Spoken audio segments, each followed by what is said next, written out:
लेकिन उस बंदे का जीनियस है उसका और अल्फ्रेड रसल वॉलेस का, कि उन्होंने जो है ना वो ऐसी थ्योरी उस टाइम दी जब हमें डीएनए का नहीं पता था। तो ये बात बिल्कुल दुरुस्त है इनकी। हाँ जी भाई की, थैंक यू। इसमें एक बात आपको मैं ऐड करता हूँ सर, ये जो आपने नॉन ह्यूमन स्पीशीज वाली बोली, हम जब नॉन ह्यूमन स्पीशीज थे, जब हम डायनासोर्स के सामने रहते थे, पहले हम फिश थे, और वो 16 करोड़ 50 लाख साल जब डायनासोर्स इस प्लेनेट पे थे, और इवोल्यूशन की हायरार्की में क्रॉस करते हुए जब हम फिश की हायरार्की को क्रॉस कर चुके थे, तो जब हमने डायनासोर से बचने के लिए नेचुरल सिलेक्शन को सेलेक्ट किया था, तो वो नेचुरल सिलेक्शन सेलेक्ट करते हुए हमने अपने ब्रेन को जिस तरह से यूज किया, वो आज भी हम इनडायरेक्टली कहीं ना कहीं यूज कर रहे हैं। ठीक है, ये एक इवोल्यूशन में मैंने पढ़ा था जो कि डायनासोर्स ने हमारे ब्रेन के डेवलपमेंट में एक बहुत बड़ा रोल प्ले किया है इस तरह से। अच्छा गालिब जी, आपसे मेरे को एक बात एक और पूछनी थी। स्टीफन हॉकिंग का एक सेंटेंस था कि before universe got created time was not existing, that means God नहीं था create the universe. So asking this question कि God created this universe itself makes no sense, है ना? तो इस पे आप थोड़ी लाइट थ्रो कर सकते हैं कि व्हाट कोई भी आप ये मैं इस बात को ना साइंटिफिक के बजाय पोएटिक के तौर पे ही लूंगा। साइंटिस्ट भी कभी पोएटिक जुमले बोलते हैं। हमें ये नहीं पता कि यूनिवर्स कैसे स्टार्ट हुआ था, ठीक है? हम ये असल में ना ये एक मिसनोमर है ये कहना कि हम एग्जैक्टली ये जानते हैं कि यूनिवर्स बिग बैंग में शुरू हुआ। Big bang might as well be a point जिससे पीछे का कोई एविडेंस हमें मिला नहीं है, शायद मिल जाए, आप खुद ये बात कह रहे थे, और हो सकता है कि एविडेंस सब डिस्ट्रॉय हो चुका हो। इसकी बहुत आसान सी बात है, एक थॉट एक्सपेरिमेंट करते हैं। आज यूनिवर्स है, ठीक है, आज से गूगल इनटू गूगल ईयर्स बाद क्या होगा कि यूनिवर्स में हर चीज खत्म हो जाएगी। गूगल ईयर्स बाद ऐसा होगा कि यूनिवर्स में सब प्लैनेट्स, सब स्टार्स डेथ हो चुकी होगी, हर चीज सेम हीट पे आ जाएगी, ठीक है? और फिर आहिस्ता आहिस्ता ब्लैक होल्स ही रह जाएंगे, ब्लैक होल्स भी फिर आहिस्ता आहिस्ता मरने लगेंगे, और ब्लैक होल्स भी खत्म हो जाएंगे, यूनिवर्स की फिर हीट डेथ हो जाएगी, हर चीज सेम एनर्जी लेवल पे आ जाएगी। यानी जितना भी एविडेंस आज यूनिवर्स में है कि कोई चीज एग्जिस्ट करती थी, जब सब चीजें सेम एनर्जी लेवल पे आ जाएंगी तो किसी भी चीज का कोई एविडेंस ही नहीं रहेगा कि कोई चीज एग्जिस्ट करती थी, क्योंकि फिर जब ये सेम एनर्जी लेवल पे आएंगी तो अब साइंटिस्ट ये भी बताते हैं जो क्वांटम मैकेनिक्स के हैं और जो जनरल रिलेटिविटी को समझते हैं कि फिर आहिस्ता आहिस्ता एटम्स डिसइंटीग्रेट होने शुरू हो जाएंगे। यानी एटम्स अपनी एनर्जी स्पेस में लूज करके वापस नथिंगनेस में चले जाएंगे। क्वांटम फील्ड्स के दरमियान, क्योंकि एक पार्टिकल जो होता है ना, क्वांटम पार्टिकल, वो ये होता है कि क्वांटम फील्ड के अंदर एक फ्लक्चुएशन होती है और वो फ्लक्चुएशन परमानेंट होती है। तो वक्त जब सब चीजें सेम एनर्जी स्टेट पे आएंगी तो उसके बाद ये प्रोसेस शुरू हो जाएगा कि आहिस्ता आहिस्ता मैटर ही खत्म होने लग जाएगा, क्योंकि मैटर भी तो एनर्जी है ना।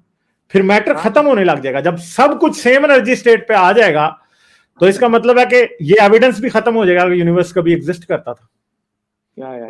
ये ठीक है, तो इसलिए हाँ, सॉरी टू कट, आपने जो अभी बिग बैंग पहले के लिए बोला था ना, इसके लिए आई विल ऐड समथिंग। ये जो अभी ऑडिट आए थे जो जिनके ऊपर काफी हंस वगैरह रहे थे, उनसे भी ये बात कह रहा हूँ कि देखिए जैसे आपने अभी गालिब जी बोला ना, बिग बैंग के पहले क्या था, नहीं है इसका प्रूफ। एक्चुअल में नासा ने एक डिस्कवरी करी है अराउंड 20-30 ईयर्स पहले। उन्होंने कुछ ऐसे स्टार्स इस यूनिवर्स में स्पॉट किए हैं जो जिनकी एज इस यूनिवर्स से ज्यादा कही गई है। इसके गूगल पे भी इसके लिए नहीं, वो उसकी रीजन है ना, वो आप ये ना समझेंगे वो स्टार्स यूनिवर्स से पुराने हैं। उसकी रीजन है, वो मसला ये है कि उनमें ऐसा हो सकता है कि हम कोई गलती कर रहे हैं उनके, क्योंकि स्टार की एज उसकी लाइट को एनालाइज करके होती है, उसकी रेड शिफ्ट को देख के होती है। अब हमें शायद कोई फिनोमेना ऐसा है जिसका नहीं पता, जो कि यूनिवर्स में ही एक ऐसा फिनोमेना हो कि वो चीजों की रेड शिफ्ट को बढ़ा देता है। तो साइंटिस्ट का गैस ये है, ठीक है। तो रेड शिफ्ट बढ़ गई तो हमें ये लगता है कि स्टार की एज ज्यादा है, ठीक है। फाइन, दिस इज तो इसलिए ये नहीं कहा जा सकता कि वो स्टार वाकई बिग बैंग से पुराने हैं, ये नहीं कहा जा सकता। अभी इस टाइम कुछ गैलेक्सीज जो हैं वो बड़ी जल्दी, अभी जो सबसे बड़ा प्रॉब्लम इस टाइम कॉस्मोलॉजी में चल रहा है कि यूनिवर्स के बनते ही within the course of 300 or 400 million years हमारे पास मिल्की वे गैलेक्सी से भी 10 टाइम्स बड़ी गैलेक्सीज डिस्कवर हो रही हैं। ओके ठीक है, तो अब साइंटिस्ट ये सोचने पे मजबूर हैं कि ये गैलेक्सीज कैसे ऐसी डिस्कवर हो रही हैं। वो इसलिए डिस्कवर हो रही हैं कि बन तो वो गई थी, हमें ये पता नहीं है कि वो क्यों इतनी जल्दी बन गई। कोई यूनिवर्स की अंदर एक ऐसा वेरिएबल है जो हम नहीं जानते हैं। तो अभी जब साइंसदान सर जोड़ के बैठेंगे, हो सकता है उनको 10 साल लगे इस बात को डिस्कवर करने में, हो सकता है उन्हें 100 साल लगे इस बात को डिस्कवर करने में कि इतनी अर्ली ऑन इतनी बड़ी गैलेक्सीज कैसे बन गई थी। ठीक है, तो अब हमें कुछ रूल बुक्स रीराइट करनी पड़ेंगी, क्योंकि बिग बैंग तो हमें पता कि हुआ था। ठीक है, क्योंकि वो तो कॉस्मिक माइक्रोवेव बैकग्राउंड रेडिएशन से हमें पता है कि बिग बैंग हुआ था। टेलीस्कोप तब का एकदम प्रत्यक्ष देख रहा है, कोई उसमें क्वेश्चन ही नहीं है। हाँ, अच्छा सर, तो आहिस्ता आहिस्ता लास्ट क्वेश्चन आपसे पूछना था, ये जो उत्तर प्रदेश के सीएम है, इंडिया का स्टेट उत्तर प्रदेश, इसके जो सीएम है आदित्य योगी नाथ, आपका उनके ऊपर क्या है मतलब ओपिनियन की what kind of a person is he, is working और व्हाट, अगर आप कुछ बताना चाहें तो। क्या, दोबारा बोलिए, सॉरी। जो इंडिया में उत्तर प्रदेश जो स्टेट है ना, उसका जो चीफ हाँ जी, मिनिस्टर है आदित्य योगी योगी, हाँ हाँ हाँ हाँ, बहुत ही खास मिस्टर अजय, उनको भी इन सब चीजों में बहुत इंटरेस्ट है, जिसके लिए हम बात कर रहे थे। उन्होंने मुझसे कहा था कि मैं पूछ लूं आपसे ये बात योगी जी के लिए, आपका क्या ओपिनियन। योगी जी, किस चीज के बारे में पूछना है? आप बीच में आप कट हो गए थे। योगी आदित्य योगी नाथ जो सीएम है उत्तर प्रदेश के, उनके लिए आपका कमेंट है कि what kind of a person is he, वो जो काम कर रहे हैं एंड दिस एंड दैट। वो क्या काम कर रहे हैं असल में मुझे ज्यादा पता नहीं है, वो आपको बताना पड़ेगा मुझे। मुझे ये पता है काफी काफी काफी एक्सट्रीमिस्ट किस्म के बंदे हैं वो, मगर मुझे ज्यादा पता नहीं है। हाँ, आपको ज्यादा पता नहीं? गालिब ये वही जिसने लव जहाज शुरू किया है। हाँ मुझे पता, बिल्डोजर बाबा वाला है योगी आदित्यनाथ। बिल्कुल, लेकिन ये काफी अग्रेसिव आदमी है योगी आदित्यनाथ। काफी एंटी मुस्लिम है और काफी ज्यादा मेरे ख्याल में वोट बैंक लिया है ऐसे उत्तर प्रदेश के अंदर।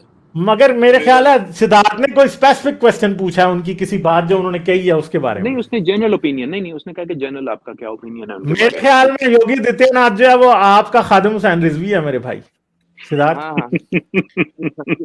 ठीक है, मिस्टर अजय साहब है, उन्होंने कहा था कि गालिब जी से पूछ लेना आदित्य योगी नाथ के लिए, ये उन्हीं का क्वेश्चन था। अच्छा, तो ये तो रिकॉर्ड उन्हीं को क्वेश्चन है। हाँ तो ठीक है सिद्धार्थ, मेरा आपसे एक सवाल है। मैंने सुना है कि ये वापस ये इंडिया के चीफ मिनिस्टर बन सकते हैं after Modi, is that correct? इसमें इंडिया के प्राइम मिनिस्टर 100% बन सकते हैं और सबसे strong contender next year election में वही है, क्योंकि उनका डायरेक्ट जो है connection it is with N Modi. मतलब एन मोदी के साथ उनका है मेल मिलाप उतना प्रेजेंट बचे हुए भी 35 सीएम्स का भी नहीं है, and he is really working. मतलब उनका अपना एक टारगेट है कि जो महाराष्ट्र की इकोनॉमी है, ठीक है, उतने $1 ट्रिलियन पे उत्तर प्रदेश को लेकर आना है, and they both are actually doing it. तो सबसे स्ट्रॉन्ग कंटेंडर पूरे इंडिया में इस वक्त एक्चुअल में it is this Yogi only to become the next PM. चलें ठीक है फिर सिद्धार्थ, आते रहिए। ठीक है, you bring very good questions all the time. ठीक है, फिर करेंगे बात आपसे। ठीक है, थैंक यू। फिर आप रहेंगी तो वो होता ही रहेगा। Thank you sir. Okay okay, thank you, bye bye. Like, share और सब्सक्राइब करना मत भूलें। इसके साथ साथ आप मेरे चैनल को पेट्रियन पर सपोर्ट कर सकते हैं। पेट्रियन का लिंक वीडियो की डिस्क्रिप्शन में है।